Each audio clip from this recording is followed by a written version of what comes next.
This series contains adult language and descriptions of graphic violence. Listener discretion is advised.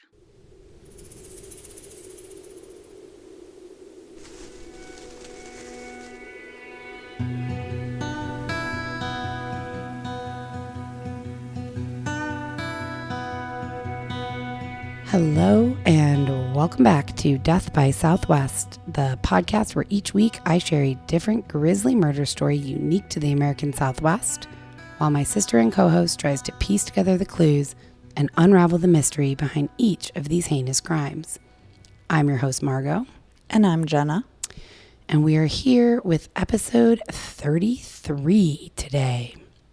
And our episode today takes place in the sun-scorched deserts of Arizona, where a carefree graduation trip takes a sinister detour, sending shockwaves through communities across multiple states. This is the story of 18-year-old Nebraska resident Parker League, who, upon arriving in Tempe, Arizona for 4 fun-filled days of visiting with friends, had no idea that his trip and life would be cut tragically short. As we dive into this episode and the investigation unfolds, a prominent and unexpected figure will emerge from the shadows, the enigmatic owner of a revered Tucson restaurant. I don't know how to end that. You did. Okay. Parker League? Like league. Baseball league? Yep. Okay. As we just recorded that intro, last night me and Jenna were watching, we're watching And Just Like That, which I had never watched. And she was shocked that I had never watched it. And I wanted to, because she watches everything. Right. I do watch everything. And then Oliver's in season 2. That's it, yeah. And I do try to watch everything that Oliver Joe does. And I hadn't watched this yet. So we put on season 2. I haven't seen season 1. So in the series, what's her name? Sarah Jessica Parker has the podcast.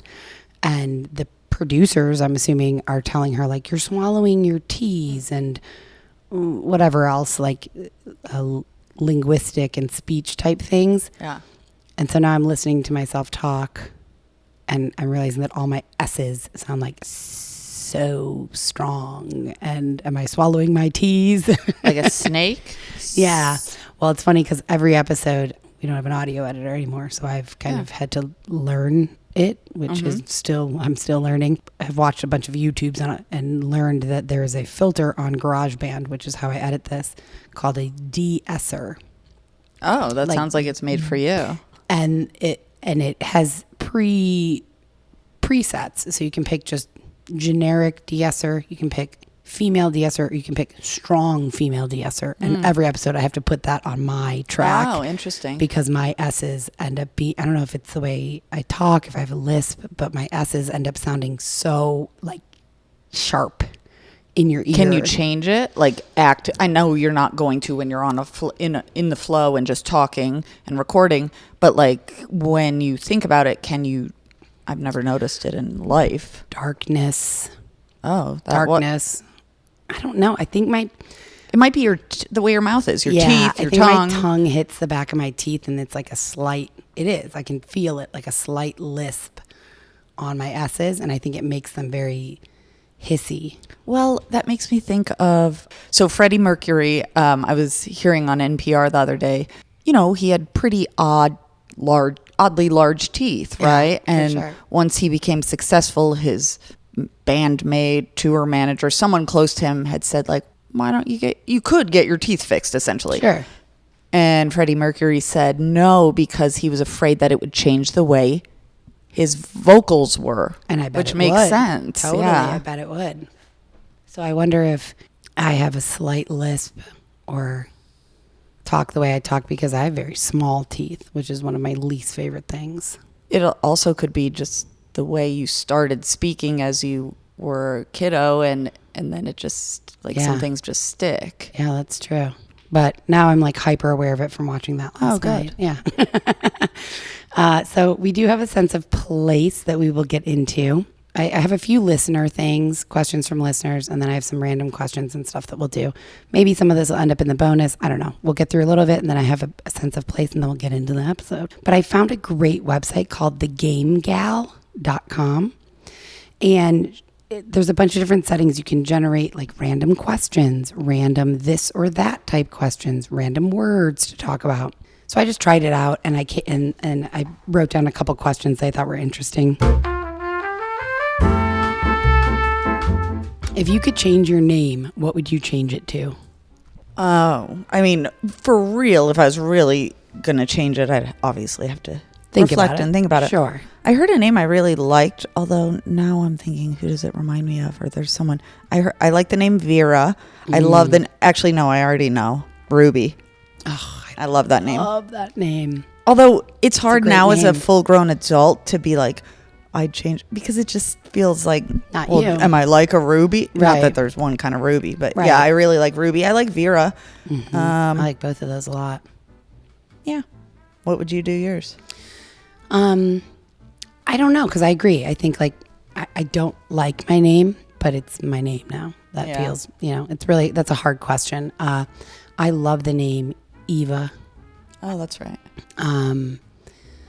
And I hated it when I was younger. You have a little Sorry. gnat. A little Yeah, gnat, it's all yeah. the plants in here. I hated it when I was younger, but what mom, I know what mom was gonna name you. Zoe? Yeah, I was gonna be Zoe. Yeah. You were gonna be Kate. Yeah. And I love both. I love Kate. And I could see you as a Kate. Yeah, That I like feels Kate, fitting. period, not Catherine, shortened to Kate. Not Katie. Just Right. just Kate. Yeah, me too. And I always hated Zoe when I was younger. I still don't know if I love it, but Mom told us that so many years ago that somehow I feel like I could be Zoe. Yeah. Many years ago, I started writing a book, I guess. I started writing, and I got like 80 pages in, and it was reflective, inspired, whatever, based on loosely like my life starting as a kid. And the main character's name, I had titled it Zoe Against the Grain. Oh, that's a good title. And I don't know if it's that because I worked on it for like a year, or if it's that I knew that was it. But that feels, whether I like it or not, I feel like, okay, I could shift into that name. Eva. Well, it's been a part of your life. Also, Mom had the cat named Zoe. Oh, that's right. Yeah. Yeah. Eva. She's all, I couldn't name my child Zoe, but I named my cat. If you were going to be on a trivia game show, what would you want the subject to be to give you the greatest chance of winning? Oh, like the stuff I know most about? Yeah, like if you were going to be on Jeopardy, and you could pick a category that like you would nail, what would it be? I can't give my real answer. Okay. Well, I think one that both of us could do quite well on is like TV.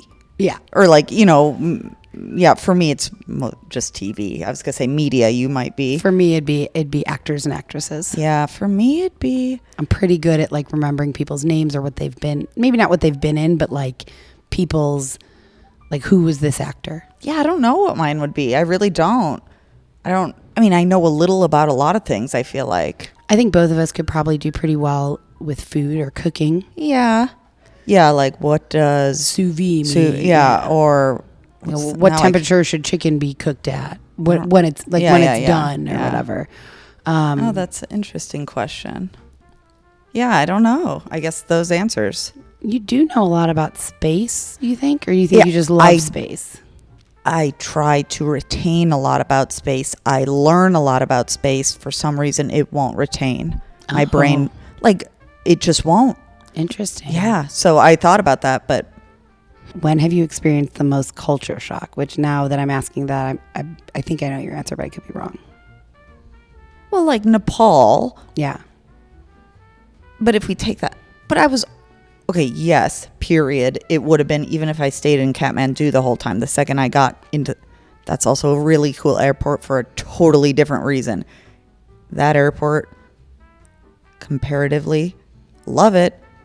I felt like I was in the 50s. Like, it is so old. Everything is so old, and, it was fine. It was efficient, all that, but, yeah. So even if I never left Kathmandu, culture shock is hell there.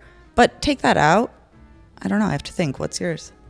I honestly haven't been that many places That doesn't matter. You still have to answer. I would say not Santorini, sorry, Rhodes, Greece, like that small village. It was hugely different than anything. I had never spent any time in a very small village by the sea, where you could walk from your home through the whole entire place in 12 minutes.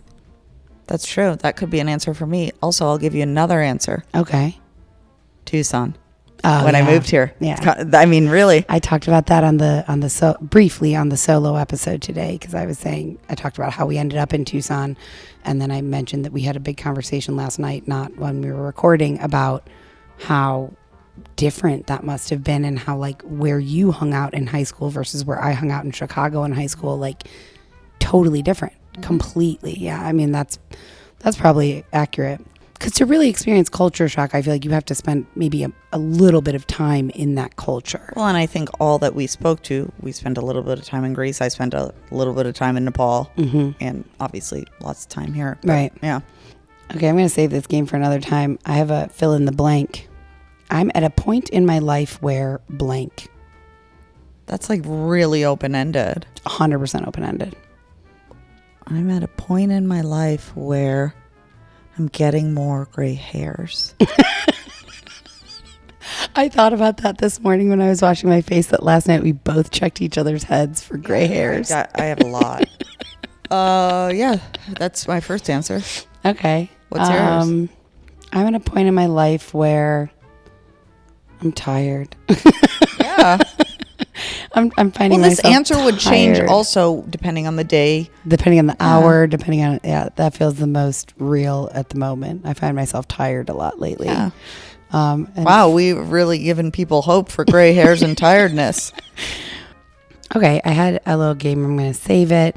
I wanted to make sure and say welcome. We got a handful of new patrons, which I still hate calling people patrons, but people on Patreon. Why don't you do a poll that says, what should we call y'all? Yeah. You might say that. What should we call y'all? Yeah, that's a good idea.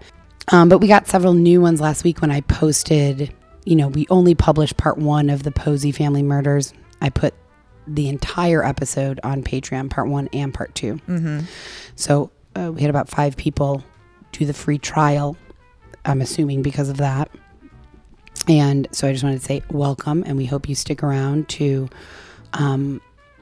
Caitlin joined on July 5th, so I'm not sure if I've said welcome to her, but Caitlin, Eleanor, Tracy, Tanya, Katie, and Darian.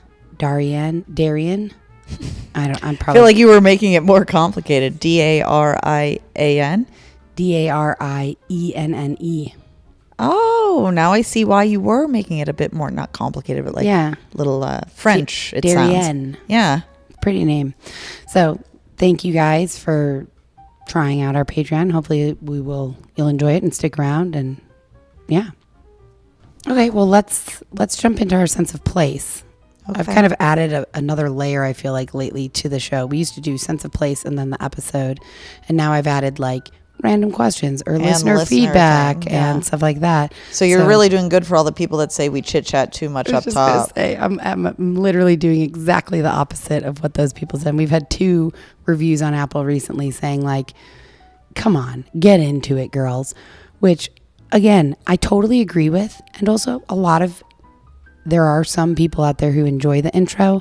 And for those who don't, you can always skip ahead. I can't. Mm-hmm. I skip through ads on podcasts. I skip through things that I don't like in the podcast. Like, feel free, fast forward. But we will get into the sense of place. And our sense of place is kind of multiple places at this point for this episode, because this episode is about Parker League, who is from Nebraska. Mm-hmm. So that is one place. He is visiting Tempe in this story. Arizona, right? We're not going to cover Tempe.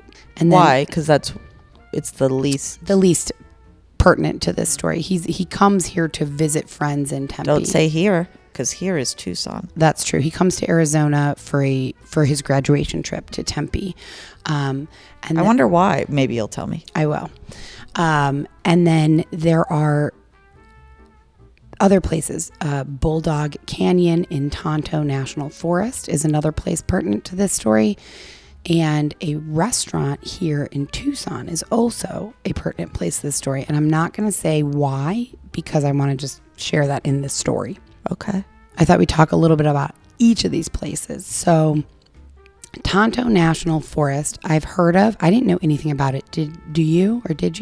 I don't think so. I mean, I've heard of it. Okay, yeah, me too. I don't know about it. I know of it. Right. But I don't know nothing. I don't know nothing. I don't know nothing about it either.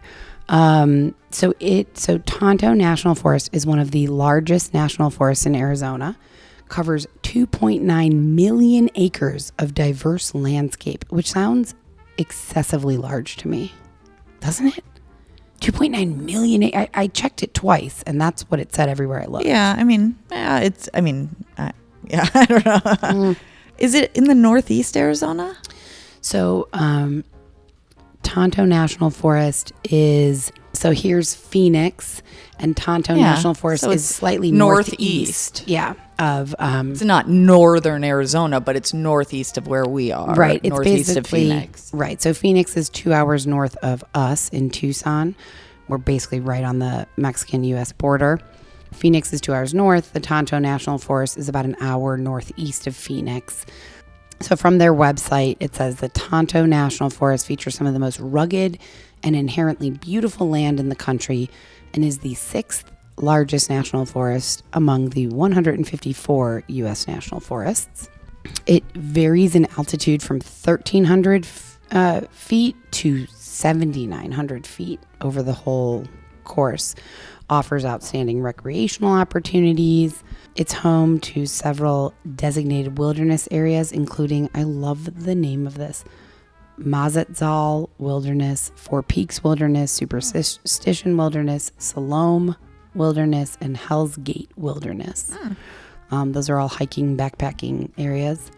Offers a wide range of landscapes, including mountains, canyons, desert vistas, riparian areas.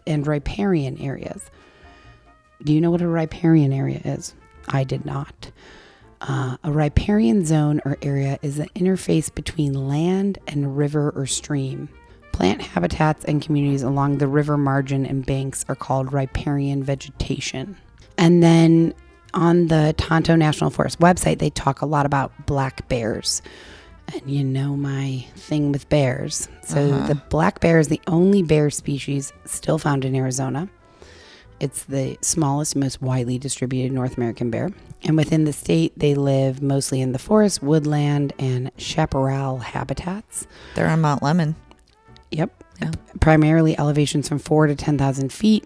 So on the website, it has like a precaution, and they say, quote, hikers and other members of the public recreating at higher elevations may come into contact with black bears, which are most active at dawn and dusk, just like sharks. So that's Tonto National Forest. That is the larger place. Bulldog Canyon is an important part of this story. It is situated in the northern part of the Tonto National Forest, northeast of Mesa and Apache Junction. It's just east of State Route 99 and Lost Dutchman State Park. Covers about 30,000 acres. It's rugged hills, a lot of washes, lots of cacti. It's mostly used as a OHV, off-highway vehicle recreational area. So there's tons of trail systems that allow people to explore the area using dirt bikes, ATVs, and other off-road vehicles. So that's mostly what Bulldog Canyon is used for. And the last part of our sense of place is where our victim in today's story is from, which is Gretna, Nebraska. We're not doing the sense of Tucson place. Well, we've done it. Yeah. Do you know anything about Nebraska? Corn. Okay.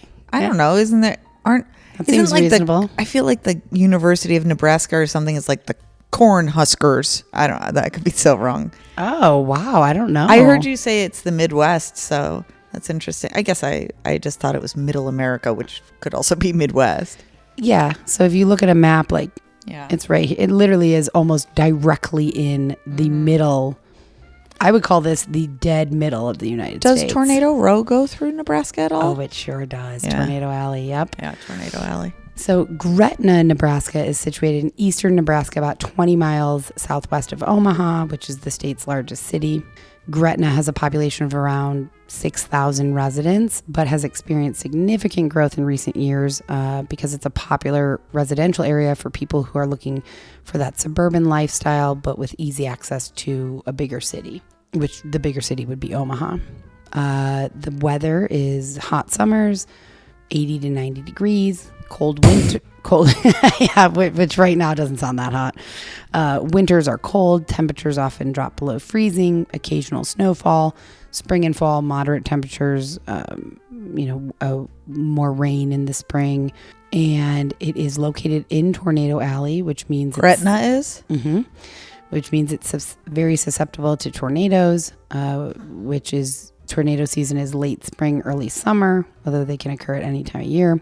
And I was interested as to I've never been to Nebraska. I don't know what it looks like. I guess, I imagine like cornfields. Yeah. Yeah. Open rolling fields, plains. rolling maybe plains, some hills maybe. Yeah. So it says the area around Gretna features a predominantly flat or gentle rolling terrain characteristic of the Great Plains region, agricultural fields, grasslands, and scattered trees surrounding the countryside.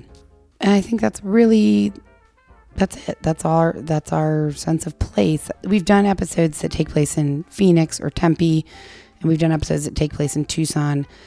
This one, as you'll find out, is the location doesn't necessarily matter as much. So I just wanted to give a sense of where our victim was from. And then also you'll find out Tonto National Forest, Bulldog Canyon, that comes into play. There is an element that takes place that has to do with Tucson, but we're going to talk about that Tucson element within the story. You had already said it's a restaurant here. It is a restaurant here, yeah. Pretty close to where I live, actually. It's Pastiche Eatery, which is a well-known restaurant here in Tucson and has kind of been a staple of the local dining scene for many years. It's known for its diverse menu, offering a blend of American, European, and Southwestern flavors. They have a range of dishes, including seafood, pasta, steak, salads, desserts, kind of across the board. I haven't been to Pastiche since we went with Mom and Dad for Christmas dinner.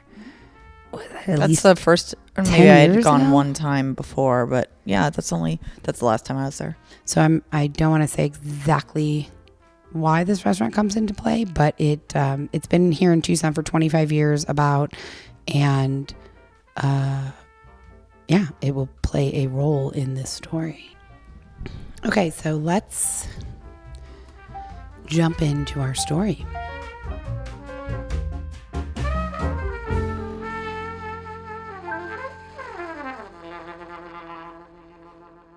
So before we jump into our story, I just want to let people know right off the bat that this is the most recent story that we've ever done in one of the, we've done some that have taken place recently. This just happened last month.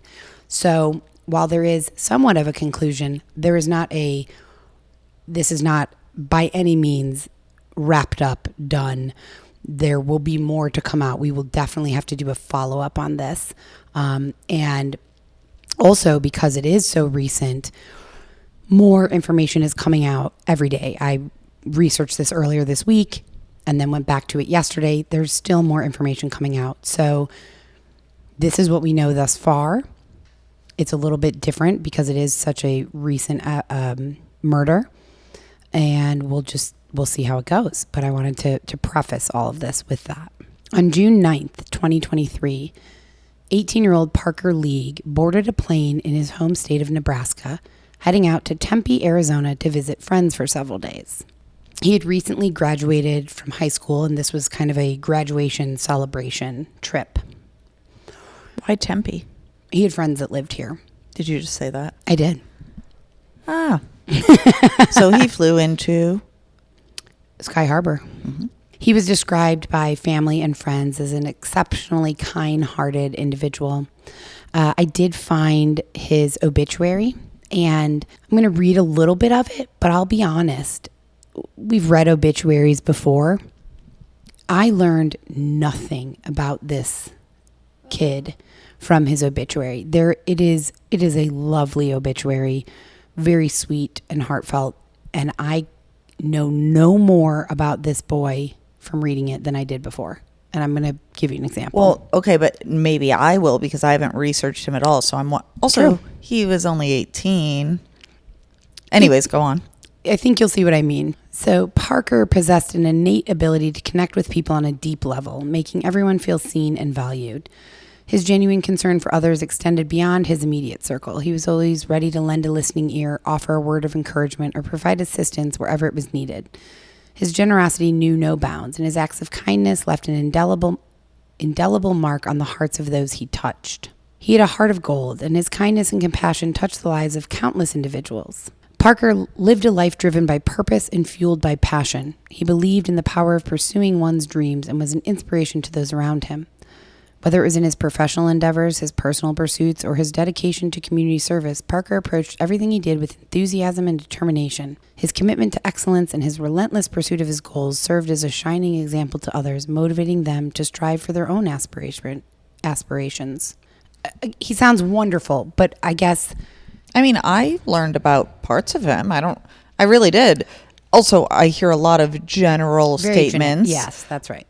But there were several kind of general, yes, but examples of where I thought, oh, he's like a giver, a caretaker. Totally. Since he's a selfless. And also, yeah, I mean, I wanted more very specifics. general. Like what goals, what aspirations, what pursuits was he pursuing? Oh, that's true, yeah. I'm sure he was all of these things. It's a lovely obituary. Also, give me something tangible. Give me something real. What did he want to be? Yeah. What did he want to do? Yeah. So I was hoping to find more specific things about him, I guess, and I couldn't. So that's what I was able to find. I did find that Parker had an older brother who was 2 years older, Hunter, with whom he was very close with. They had a very strong bond. Hunter has said that he considered Parker to be his closest friend. He was very excited for Parker to be able to take this celebratory trip following his recent graduation from Gretna High School. Don't miss what happens next in today's episode. We'll be right back after a short message from our sponsors. This message comes from Greenlight. Ready to start talking to your kids about financial literacy? Meet Greenlight, the debit card and money app that teaches kids and teens how to earn, save, spend wisely, and invest with your guardrails in place. With Greenlight, you can send money to kids quickly, set up chores, automate allowance, and keep an eye on your kids' spending with real-time notifications. Join millions of parents and kids building healthy financial habits together on Greenlight. Get started risk-free at greenlight.com/Spotify.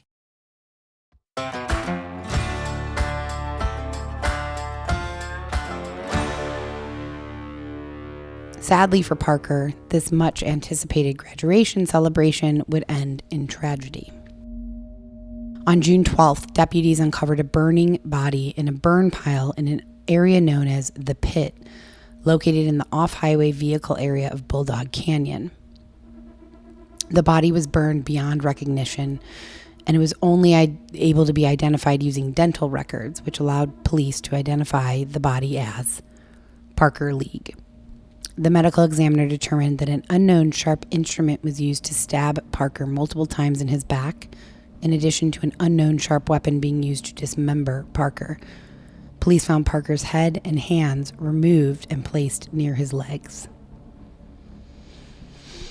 That's odd. Yeah, extreme. I mean, I was thinking, is there like a reason they placed it so carefully next to his whatever? But I don't know, because I would think if you're removing a head and hands, wouldn't you want to spread shit out? Well, you would want to dispose of that because the head, dental records, the hands, fingerprints. So if you're removing those, you think that that's to keep them from identifying this spread body. it out. Yeah, put it somewhere else. So that's you will come to find there are still many questions about this story, and those are two prominent ones for me. As police continued to try and piece together the many questions surrounding this horrific murder, Parker's family was completely unaware of the gruesome discovery that occurred on June 12th. And later that day on June 12th, they went to the airport in Nebraska, waiting for Parker to get off the plane, excited to see him and hear about his trip. What date did he go to Tempe? June 9th. Okay, so just a weekend. Yeah. Or whatever, 3 days. Yeah, he was supposed to return on June 12th. And on June 12th, when whoever found the body, Police. thank you, when the police found the body, they were able to identify him pretty quickly, but not yet. I know all the things take time to go through the things, and so the family hadn't yet been contacted. How terrible. Okay, so they waited for him to get off the plane.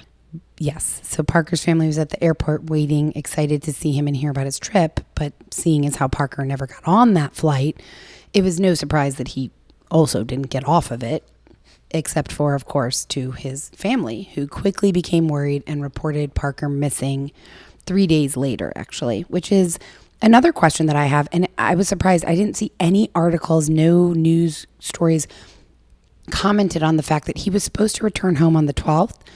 They reported him missing on the 15th. So 3 days went by where he didn't get off that plane. They didn't hear from him. Right. He obviously didn't answer his cell phone or whatever, answer a text. Feels like a long time to report someone missing. Also, I imagine a lot of whatever other gaps or questions you have, I don't know. So you might shake your head at me, but like if certain trials haven't happened yet. Nothing has happened Right. yet. So like that's where, sure, that is like concerning and weird. But also, isn't that the space where a lot of those things get brought up and out? Right, which is exactly why I wanted to preface that at the beginning. This is different than anything we've done. There's far less information. It is so recent, but to me, this felt, well, I wanted to try a different type of story that is super recent and new and is developing. And also the aspect of Pastiche being a place that we're both know very well, is near my house. It just felt you don't have to justify it. Thank you. So they put in a missing person after 3 days. Yes. So the Parker's family told ABC 15 that they were not immediately informed that Parker's body had been found, obviously running the dental records, which is still something that I don't fully understand. And if anyone listening... What, about dental records? Yes, if anyone listening has any insight, because you had asked when we had talked about this, we've talked about dental records in multiple episodes.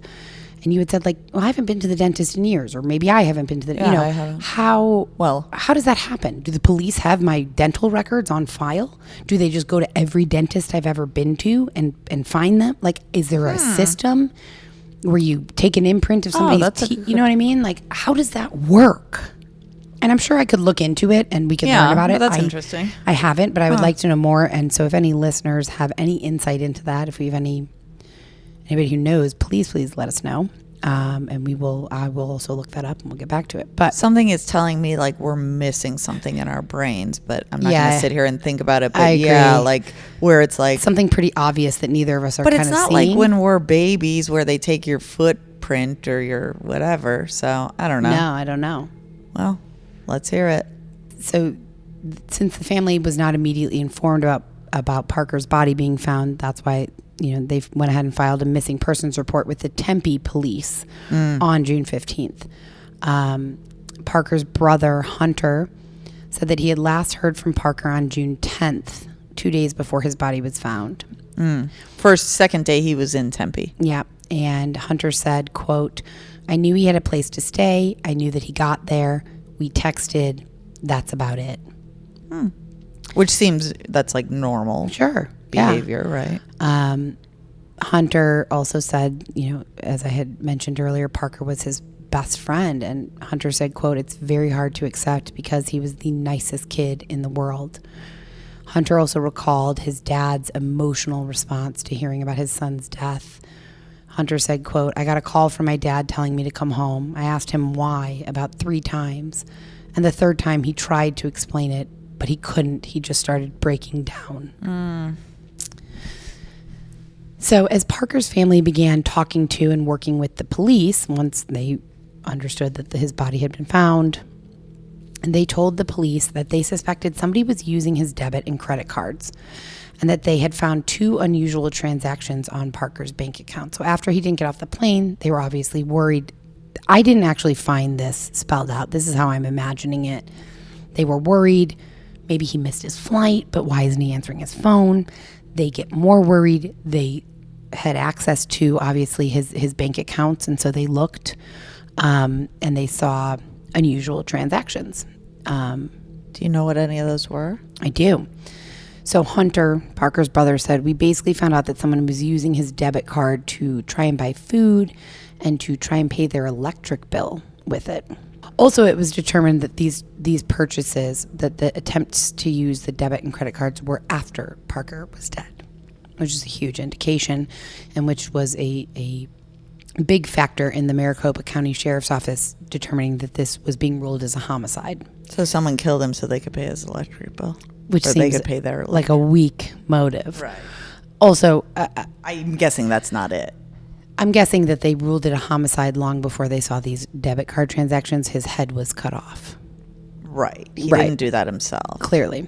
Sergeant Joaquin Enriquez, a public information officer for Maricopa County, said that investigators are working through evidence and any possible leads, but cautioned that some may turn out to be nothing. He said, quote, we rely on physical evidence, and you're talking about the elements of where this was found a whole day after maybe. So we deal with a lot of different elements that we have to go through. But to say that we know who did this would be very premature.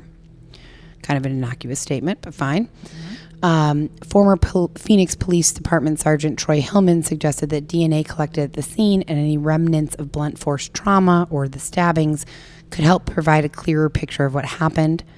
Detectives said that they will also likely try to use cell phone data and certain characteristics of the body to piece together all the various factors of this and find answers to the many remaining unanswered questions. And one of the most glaring questions for most people involved in this was why? What's the motive? Like, why would this young, seemingly well-liked, kind, innocent kid from Nebraska be murdered in such a heinous way when he's out visiting friends in Arizona? Well, sure. That's, of course, the most glaring question. And also, kind of speaking to what you said about the obituary, it is a glaring question, but I also know I don't know shit about this kid. Right. So, like, did he have there's something in there. A seedy life that no one knew about? Who knows? Or anything, right. But, like, it's not shocking that, at least I'm sure some listeners feel like, why would this happen to that? Because also we don't know the details of anything. Right. There are very few details. So the motive is still a huge mystery. But Parker's brother Hunter told Arizona-based ABC affiliate KNXV-TV that he may have been targeted because he took an expensive watch with him on vacation. And as it turns out, Bulldog Canyon has reportedly become kind of a hotspot for crime and theft. ABC News spoke to several campers in the area in Bulldog Canyon soon after this happened. And these campers said that they had heard about recent crimes, including theft. One camper, Samuel Gordon, told ABC 15 that the area can get busy on the weekends and that he has noticed a rise in criminal activity. He said, quote, I've heard there's been a lot of theft around here.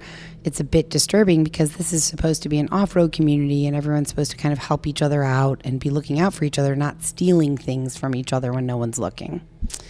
Which I feel like that doesn't just need that. That's not just the case in like an off-road community. That's kind of just the case. Human decency in life. Yeah.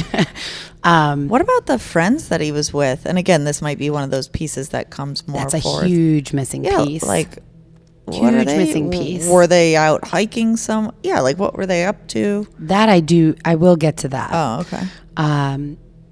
But on continuing with the kind of crime in Bulldog Canyon, which at this point, we don't know, was he murdered there? Was his body dumped there? These are all questions that are still, at this point in our story, remaining. Mm-hmm. According to local news reports, neighbors who live in the area of Bulldog Canyon, maybe not right in there because it's a recreational area, but around there, say that in recent months, in the recent year, the off-road area of Bulldog Canyon has become filled with homeless people, drug users, and criminals, which feels like a generalization, but fine. Sergeant Enriquez said, I hate to hone in on this specific issue, but I mean, we're dealing with homelessness. We're dealing with just a remote area. We're dealing with an area that can only be accessed by 4x4 vehicles. But we work every avenue, every angle, especially with a crime like this in such a remote area, and we don't know what's going to happen. Well, so does that mean that this police investigator or whatever, well, his head was like, oh, it could be a homeless person? I feel like his statement is really contradictory because he does say we're dealing with homelessness, but then he also says you can only get here with 4x4 vehicles. And I'm guessing not many homeless people are driving ATVs out into the middle of the desert. But if there's a lot of homeless people out there, they get out there somehow. So maybe that's true. I mean, that's just true. based on what you said. Yeah. So yeah. let's just say, forget that part. The homeless people, people are already there. My thought was, do they have the appropriate equipment to like sever off a head and hand? I mean, of course. I don't think that the person who did this had the appropriate equipment because it was described as an unknown sharp weapon. Okay. So that's pretty general. Yeah. I think that's an easy scapegoat. Oh, it was a homeless person who also, uses he's drugs. not saying that. We're maybe taking it a bit further. I'm probably reading a lot too much into that, but I think that the several articles that I read were pointing towards the strong potential that it was a homeless/drug addict who did this. And I won't dive deep into this because we're in the middle of the episode, but there's a lot of homeless people in Tucson. And there's a lot of homeless people everywhere.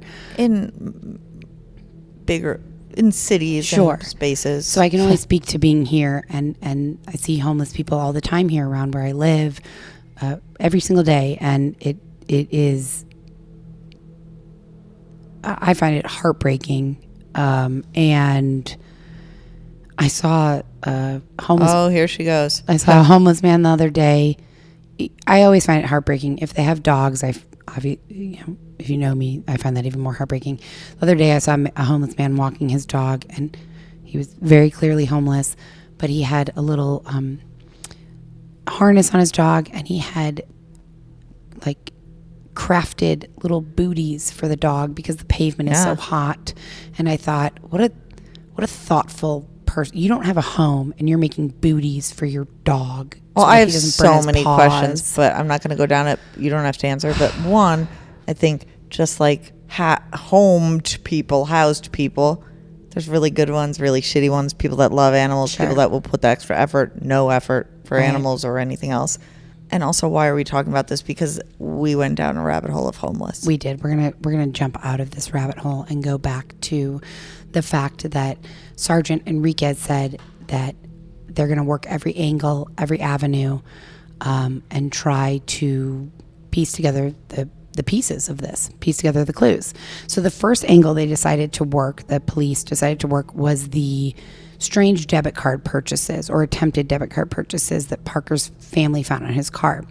So the police traced the purchases and recovered video footage from the locations where the card was used. As they went down this trail of purchases, they were able to determine that Parker was last. They followed the purchases. They went to where things were purchased or attempted to be purchased. But after the 12th. After his time of death, which I don't have which the we exact... don't know. Yeah, he was supposed to be home on the 12th. They found him on the 12th. We don't know yet. I don't know yet He was presumably murdered on the 11th. Okay. Yeah. Because he talked to his sibling on the 10th. On the 10th, right. So they followed the purchases and went to the places where these purchases were attempted and pulled the surveillance footage from these places. So they pulled surveillance footage from a Chandler Arco gas station on June 11th around 4:30 a.m. The footage showed Parker and an unknown man leaving the Arco together in a black 2019 Dodge Challenger. When they pulled the registration for that car, it was registered to a man named Anthony Runard, who immediately became suspect number one. Huh. I wonder so much how they met, or did they know each other? Now I'm thinking, did Parker go to Tempe just because he had friends, or was there other business going on? Or did he go for friends and then he met this individual and for some reason they were driving around together? Oh, yes. Yes to all of it? Yes and no to all of it. Okay. So who is Anthony Runard? I don't know. On the surface, It seems that Anthony Runard, a 37-year-old Chandler, Arizona resident, was an ambitious entrepreneur and businessman running several different companies and enterprises. But if you dig a bit deeper, it becomes apparent that this is a man with a very checkered past, to say the least. In addition to a history of violent crime that we will get into, his employment history is more than a little bit difficult to pin down. And I tried really hard to pin down. How old is this individual? 37. You said that. I did. I know. It's okay. That's my you know age. what? I actually appreciate that, because sometimes when I listen to a podcast, I'll have to because I'll be listening, but then I'll blank for a second. And I'll be like, wait, what did they say? So sometimes that might be helpful for 37. people. Okay. Mhm. Good age. Good You're age. looking your best at No, I'm just kidding. So it appears that Anthony had a slew of LLCs, and he had recently taken over ownership of a popular Tucson restaurant, Pastiche. Recently. Yes, and I will Okay. tell you how recently soon. So the Arizona Corporation Commission's database shows that Anthony was the director of multiple business ventures in Maricopa County, including those with names related to ammunition, frozen yogurt, and gyms. Wow, that's a widespread Sure is. whatever. He also has multiple LinkedIn accounts that are still active, and I looked at. One of them lists him as the CEO of True Listing, a marketing advertising business development from 2003 to present, located in Brisbane, California. On that LinkedIn, you can list causes that you care about. Keep this in your mind right now. Okay. The causes that he lists are animal welfare, children, civil rights, disaster and humanitarian relief, economic empowerment, environment, health, poverty alleviation. Okay? Also, it's weird. Unless you're really full, I get people, I could just go on my LinkedIn account, if I still have one, and put This is what I care about, but like, are you doing it? Like, right. No. I mean, it's fine, but yeah, I get there's something more there, but like, was he actually like doing it, or did he just care about him? Well, Yeah. you'll find out about a few of okay. them, so keep those in mind. He has another LinkedIn account that has almost nothing on it, but just lists him as a chief executive officer at Runard Inc. And then he has a third one that lists him as owner of Legacy Graphic Designs. It also turns out that Anthony is no stranger to criminal activity. Between 2003 and 2007, his criminal activities include armed robbery, theft, a bomb threat to a school, leaving his dog in the backyard to die, which added a criminal animal cruelty charge to his rap sheet. In 2006, he was convicted of armed robbery as well as misconduct involving weapons and theft, which both happened in 2008. And at that point, he was sentenced to 2 years in prison. Can you imagine because 2003, he was 18. So again, I get he was a minor before 2003, but they started as you said, rap sheet. Yep. And I get that's the legal system, but like, what did he do before he turned 18? Yeah, because there was, a bomb threat to a school, armed robbery, animal cruelty. And see, the bomb threat to a school, to me, sure, it could be really awful. To me, also, my mind went immediately to he was a senior in high school, didn't want to go to school that week or something. Of course, I have no idea. I don't either, actually. Yeah, that's just what my head went. You can see a snippet of the actual, like a photocopy of that actual police report, bomb threat to a school, and that's what it says. They have not, as far as I could find, there's nothing more released on that. From court, I did find some court records. It was very difficult, as difficult as it was to pin down kind of his business endeavors. It was equally difficult to pin down his personal life, his relationships. I have no idea. His family, it was almost impossible to find any of that. I did find court records that show in February 2019, Anthony and Lenicia Scroggins were married in Phoenix, and they have one minor child in common born June 2018. These court records came about on July 27th, 2019. Each of them accused the other of infidelity. Between midnight and 2 a.m. on July 27th, they engaged in a verbal altercation that spilled from their residence into the front yard and down the street. Chandler police officers arrested the mother and charged her with disorderly conduct, a domestic violence offense. In December of 2019, Anthony filed a pro se petition for dissolution of the party's marriage.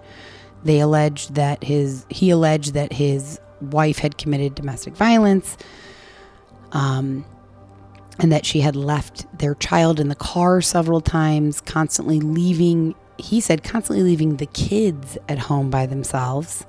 So Anthony requested full custody, and he also sought child support. Did he get full custody?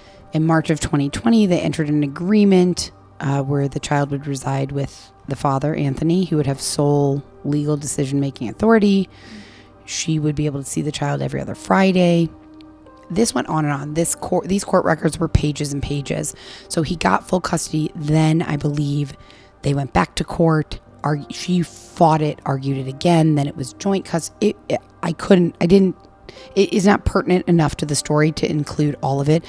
Sure. I wanted to paint a picture that he has had, in addition to bomb threats, armed robbery and animal cruelty, he also had relationship issues. I'd call it animal murder. I like that better. I mean, I know that's not a thing. Or it is a thing, but that's not the term. The most recent information out there on Anthony is his most recent business endeavor, which involves the beloved restaurant right here in Tucson, Pastiche Modern Eatery at Campbell and Grant. So according to the business page, Pastiche was founded in 1998 and changed ownership in both 2017 and May of 2021. So Anthony Runard took over the restaurant in 2021. He bought it from Kostas and Judy Georgakis. Sounds Greek. The Georgakises ran the restaurant for 4 years after buying it in the spring of 2017 from the family of the original owner, Pat Connors, weeks after Connors died of cancer. Runard's plans for Pastiche initially were to expand and create multiple locations and to grow the Pastiche brand. In a Facebook post on May 17th, 2021, the couple Kostas and Judy Georgakis announced their retirement, but no details on the restaurant's fate or ownership were mentioned. 4 months later, Anthony announced that he and his wife, Petrian, which is a different name than was in those court documents about the custody. So I have no idea. They were now owners of the restaurant, and they made a Facebook post inviting patrons to Pastiche to celebrate Anthony's 36th birthday on September 8th, 2021. I also found records that the state-issued liquor license was now issued to Runard Inc. So he took over the restaurant and hired longtime Tucson jazz musician and producer Pete Swan to establish a nightly music program. Swan said this of Anthony Runard: he's charismatic and friendly. He would pull up to the restaurant once a week or so in very expensive cars, different expensive cars. Swan said he could be smooth.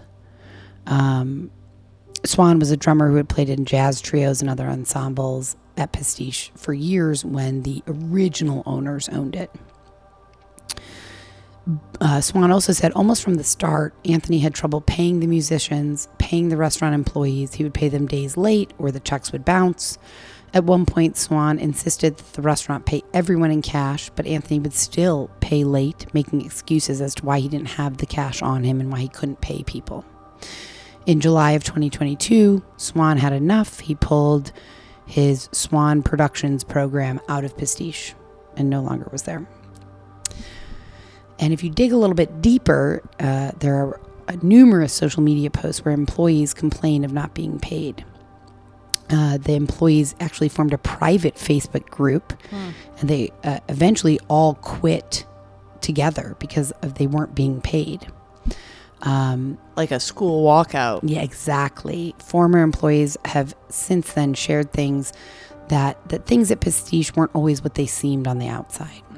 One person said, I worked there in like January and there were people who still hadn't gotten paid from Thanksgiving or November, said Alberto, who was a server at the restaurant for several months. He said that many people were upset because Anthony was withholding money, not giving them their tips, but he was always showing up to the restaurant in these very expensive cars.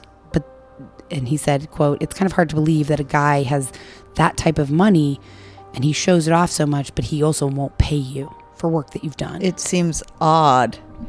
I mean, I get it doesn't match up. Like, if he can't pay his electric bill or his employees, how's he driving this car?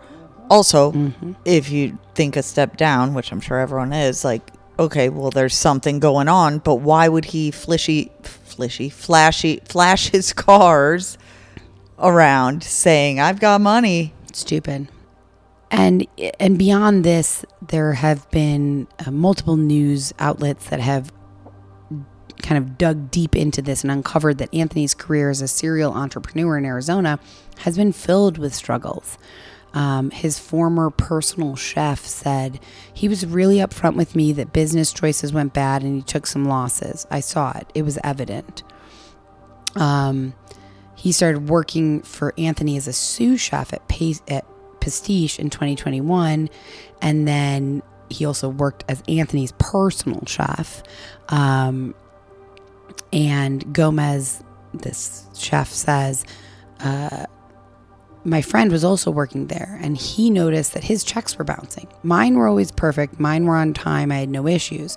But my friend's checks, they always seemed to bounce. They would bounce to the point where he actually had to pay penalties because the check was bouncing. Like, it was a bad check that Anthony was writing him to pay him. What do you make up about why that guy's bounced and this guy's went through? Because Gomez was a personal chef. Right. He Anthony's was providing home. services in the home.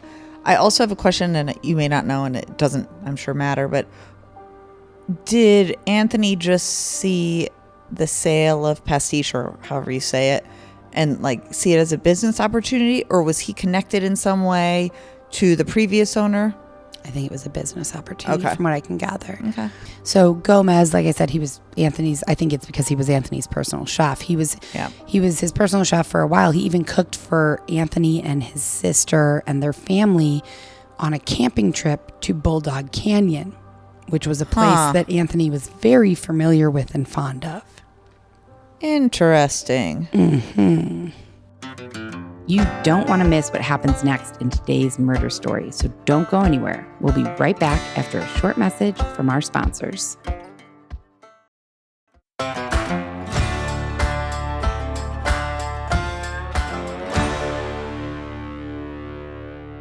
So back to Pastiche, the restaurant here in Tucson that he became the owner of in 2021, I think. So the Pima County Assessor's Office online records show that there was a small fire on February 1st of this year, of 2023, at Pastiche. And on February 4th, on the Pastiche Facebook, they posted, I guess Anthony posted and was insisting that it's not permanently closed. They're fixing major water damage and that they plan to reopen soon. But they have not reopened yet. It is still closed. Oh, really? Yeah. Wow, I didn't know that. Yeah, apparently. We should actually drive by there when we go to my house.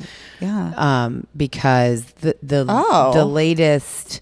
That's many months later. Many months later. And so I found a news report that said 5 months later. So February, March, April, May, June. So as of June or July, it is July. So yeah, it said it was still closed. So that's the most information that I could find about Anthony Runard, which is far more information than I found about Parker League. But beyond being the last person to be seen with Parker League on that, remember they traced his family, Parker's family, found like some weird purchases on his debit card after he supposedly was dead. The police traced those, found video surveillance at a gas station of the two of them together. And so that's what led to Anthony Runard being part of this story. And so, but beyond being the last person to be seen with him, the investigators they really wanted to figure out why was this 37-year-old kind of like kind of a career criminal. Like, he's had a lot of issues over the years. How did he become intertwined with this 18-year-old kid from Nebraska? Right, who's just here for a couple of days, who has no real roots here. Exactly. Has a couple of friends or something. So they decided to try, and they wanted to answer that question. They decided to retrace Parker's steps on June 11th. They were going to work backwards from the gas station footage, which was captured, early morning hours, like 4:30 in the morning. On June 11th or 12th? June 11th going into June 12th. So technically June 12th, That's I what guess. I mean. Yeah, June 12th. So they decided to work backwards from that. So according to court documents, they have video surveillance showing Parker arriving at a Phoenix nightclub a little after midnight on June 11th. 2.5 hours later, that same video surveillance shows Anthony Renard and his girlfriend arriving at the same club. Girlfriend, not wife. Also, okay, you heard that, or you picked that out. Mm-hmm. And what I picked out is Parker League arrived at that club at midnight, alone. And they arrived 2.5 hours later. Yep. Not all of them, but bars and clubs tend to close at 2. Not this one.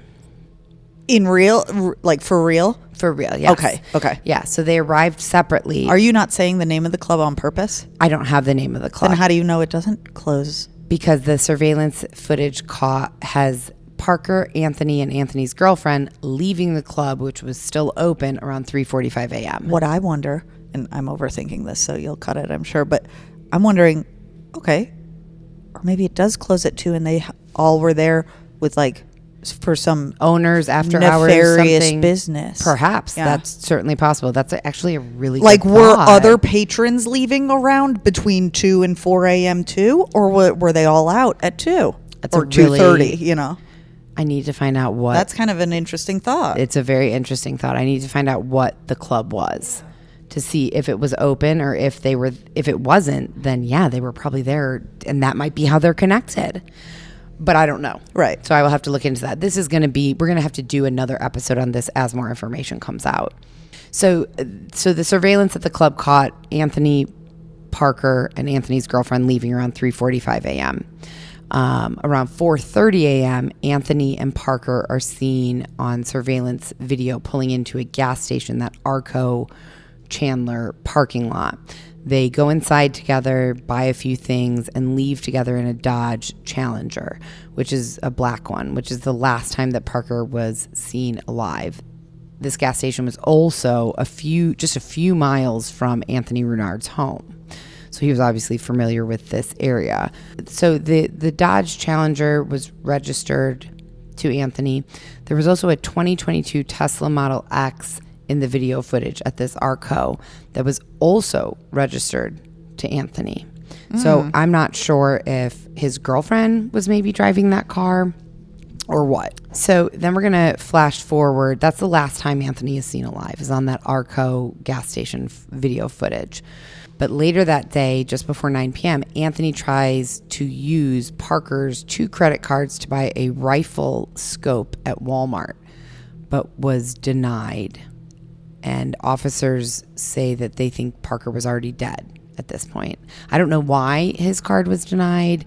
Parker's card was denied that Anthony was trying to use. I don't know if it's because it wasn't Anthony's card. I have no idea. Huh. But because Anthony was the last person to be seen with Parker on all this, on the footage from the club, on the footage from the gas station, detectives are obviously looking at Anthony. They're like, this guy's involved in some way, or he knows something. So they served a search warrant at his home on June 22nd. Remember, Parker's body was found June 12th. His family reported him missing a couple days later. 15th. Yep, the 15th, because they didn't know. Then they found out. So we're talking like the following week, they served a search warrant at Anthony's home. They seized multiple items, including the Dodge Challenger that was seen in that video. DNA was found on the outside of the vehicle and in the vehicle's trunk in the form of blood. There was a huge blood stain in the trunk of the Challenger and on the car's rear bumper. And a rapid DNA test that the investigators did showed that the blood belonged to Parker. Oh, wow.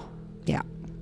So after the search warrant was conducted at Anthony's home, the police noticed about a 10-foot by 15-foot, which is pretty big section of carpet in the bedroom was missing.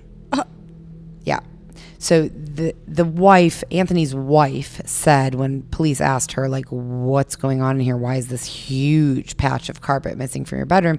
And she said, we cut it out because we're gonna build onto the bedroom, so we just wanted to cut the carpet out. But from what I understand, it was like the middle section of the carpet. Like it served no purpose to remove it in a construction sense. Well, even if she reported something that could have made sense, my mind goes to, and maybe this is because of the little I know now, of like, he had a girlfriend, like she wasn't involved, so maybe he told her something and she believed it. Right.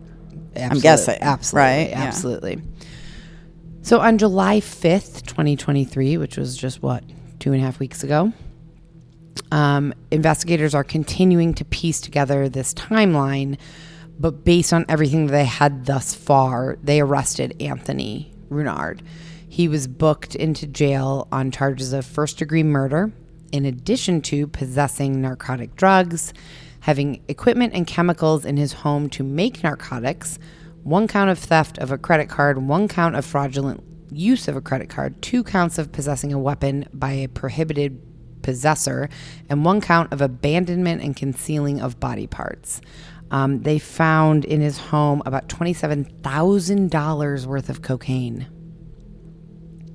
So 2 pounds of the cocaine. Narcotics that he had the supplies to supposedly make, they must have.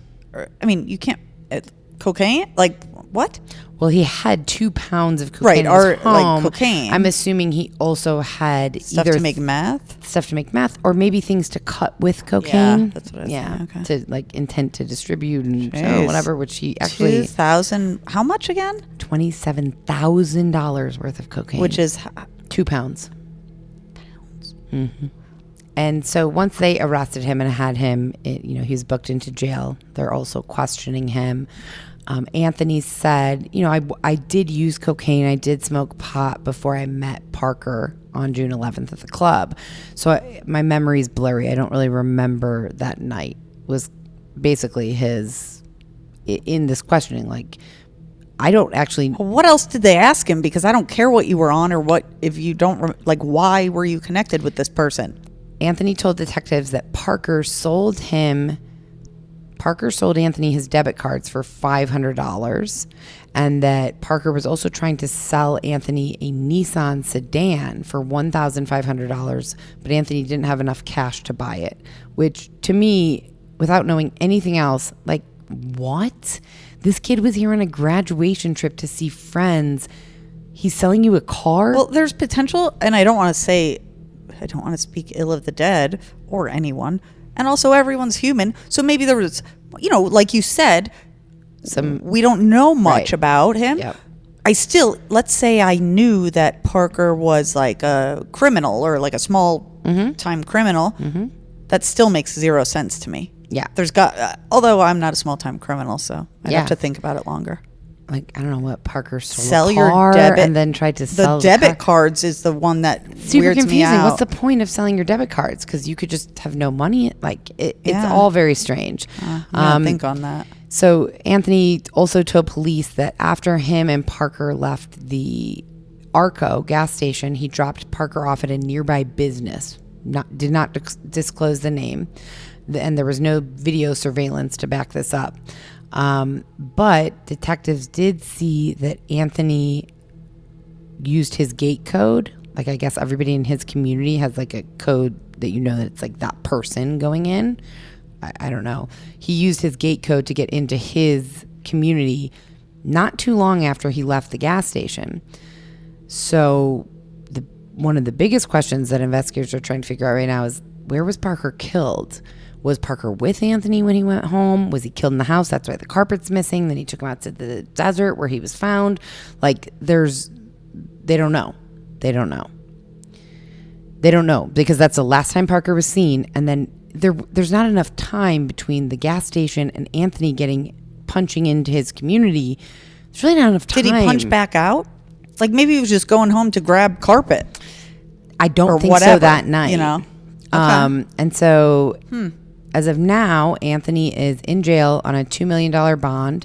What jail? I don't know, but his preliminary hearing was scheduled for July 14th, but on July 16th, I was looking it up, and it doesn't seem like it happened. I couldn't find anything on it. If it had happened, and I actually went to I do know, it was Maricopa County Jail. Okay. And so I went to the Maricopa County, and you can look up anything happening in the court. 2 days later, though, that's pretty quick for them to post it up, isn't it? Well, but you can look up like the cases that are being heard that day in the court on the Maricopa County court Sure, system. but no results are going to be up that day. No, but it didn't even say his name. Oh, yeah, it didn't even interesting. list him on July 14th. Like, I looked through every name that was going to be in court. He wasn't on there. He's expected, or was expected, to be formally charged with first-degree murder at his initial court appearance. Maricopa County Sheriff Paul Penzone says this is another example of great investigative work by our detectives and why our FATE unit is such a crucial component for public safety and the apprehension of these violent criminals from our communities. And FATE unit, I was like, what is that? It is Fugitive Apprehension Tactical Enforcement is what it stands for. It's some unit of the police department. I knew it was going to be an acronym because I knew. Yeah. At first, I wanted to be like, "Oh, they go off their gut feeling" or whatever. But I'm not that much of an idiot. Parker's grandmother, Trish Westfall, of Lincoln, Nebraska, said that she doesn't have any words that are suitable for print, other when she was speaking to the news, other than saying what kind of evil monster does this. And as of today, investigators are still working to unravel this mystery of how Parker became involved with Anthony, why he was murdered, and how his body ended up in a burning pit in the middle of the desert. And that... That's all I can say. Yeah, that's all there is. I mean, this is also the newest, most recent case we've ever done. Like, we've never done something that happened the same month or the month previous that we're doing it. So there is no conclusion, which I know frustrates people beyond belief. There will be one day. There will be. I assume. There will be. And was Anthony ever caught or like charged or any evidence of selling cocaine? I mean, I'm guessing he had 2 pounds, but unless he's just an avid fan. He seems like he might be an avid fan, but I'm assuming he was also selling it. But no, he was not in the past. Remember, he was his never criminal charged. history includes armed robbery, theft, a bomb threat to a school, killing his dog in the backyard. But that's not that far of it. Maybe he's just not being caught, and I have no idea. So I'm just speaking. The last thought that came to my mind was, well, I wonder if Parker. I wonder if Parker was out there for his graduation trip and somehow he wanted to buy cocaine. Maybe. Yep, that's exactly what I was just going to say. And something ensued, or he didn't have enough money, so he said, I mean, why would you say take my debit card if you don't? But something there. Remember, the brother had said Parker wore a very expensive watch. So, I mean, maybe, I'm just playing this out of my brain, maybe Parker and Anthony met in the club. Parker wanted to buy cocaine. Anthony said, come with me. Let's run to this gas station. You can get some cash out, or I don't know, whatever. I need a snack. And then we can go to my house and I'll get you the cocaine. And then Anthony saw an opportunity to take the watch. Parker fought back and it just went bad. You know what I mean? Like, any number of things could have happened, especially in that hour of the night with somebody who's a criminal time and time again. Oh, yeah. I mean, obviously, if anyone's ever gone to a bar and club and had drinks, things can go awry. Escalate. But was Anthony the one who reported that Parker tried to sell him his debit card? How do we have that info? Because that's what he told police when he was already in custody. He was arrested. Right. So that could just be total fucking bullshit. Exactly. That could be not a thing at all. So I'm not going to spend so much time thinking about that one. Yeah. I don't necessarily buy that at all. Yeah. Anyways. So to be continued. To be continued, definitely. I think maybe we'll do an episode, hopefully, where we can continue this one. And then I recently saw there have been some advances in the Mariah Wilson case that we did of the professional bike rider who was shot. So maybe we'll do kind of like a follow-up episode on both of those, and this one, when there is more information on this one. Yeah, that's it. We will wrap this up with this very frustrating, inconclusive ending and say thank you for listening. Please leave us a review on Apple, follow us on all the social media, and join our Patreon. We've been putting I did a solo episode. We put the part 2 of the Cody Posey. Let's be honest, you handle the Patreon. You're doing good at it, though. There's a lot on the Patreon that you can't get anywhere else. Check it out. There's a free week trial. Yeah, you can do it for a week free, and we would love. It's a nice little community of people. We got about 20 people on there now. So that's it. Thank you for listening. Good night and good luck. Good night and good luck, and we will see you guys soon. Bye-bye. Bye. Death by Southwest is hosted by Jenna Schneider and Margot Carmichael. Executive produced by Margot Carmichael. Produced by Jenna Schneider. Audio editing and sound design by Margot Carmichael. Music by Soundstripe. And a special thanks to Edward R. Murrow for letting us borrow his famous sign-off phrase, good night and good luck.